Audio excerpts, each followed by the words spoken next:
We begin with breaking news at 4. 3 current and former Rensselaer County officials accused of ballot fraud in the 2021 election have been found not guilty. The jury reaching their verdict this afternoon on the second day of deliberations. News 10 ABC's Zion Dakota joining us live outside the federal courthouse in Albany with the latest. Zion?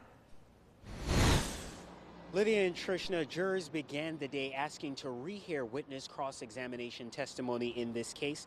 Some court observers did not expect a verdict to come down today, but they were wrong. There were audible cheers in the courtroom when that verdict did in fact come down. There were even open sobs of relief from supporters of the now acquitted defendants.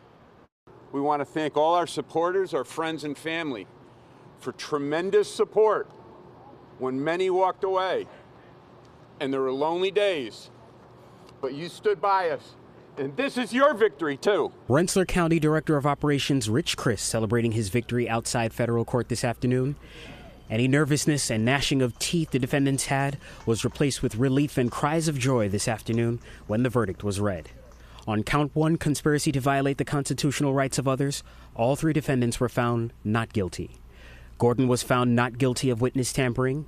On count 3, Wallace was found not guilty of making false statements. It's almost 4 years, and those are 4 years of life you're not going to get back. All we now know is the life that we have ahead of us because of the great work that was done by attorneys, but also for the common sense and understanding of the jury. The prosecution tried to prove the defendants intimidated and coerced employees into signing the absentee ballots in question.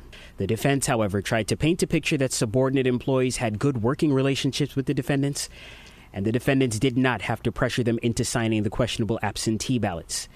At the end of the day, attorney Paul Darahernessian had an interesting idiom to sum up his defense. There were so many aspects of our defense in this case. It's like a buzzsaw with many teeth, and I can't always tell you which tooth on the buzzsaw is going to cut your finger, but there were many, many issues and problems which we outlined in summation. I outlined 10 in summation, and I think one or more of those was key to the case. Because of the not guilty verdict in this case, the now acquitted defendants will not have to spend 10 to 20 years in federal prison. A defense supporter even quoting President Gerald Ford by saying, "Our long national nightmare is over." Reporting live in Albany, Zion Dakota, News 10, ABC. Thank you, Zion.